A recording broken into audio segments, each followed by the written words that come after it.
Ooh, that one's tight.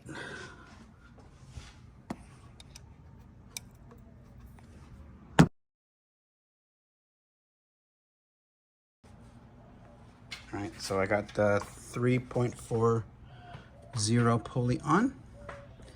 All you have to do with the Griptec is undo these, loosen the belt, slide it off, slide the new one on, put blue Loctite, torque them down in a star pattern, and then retention. It's so fast, it's ridiculous. So the cool thing about this is this belt right here can be used for the 3.70 and any pulley all the way down to a 3.40. So pretty damn awesome.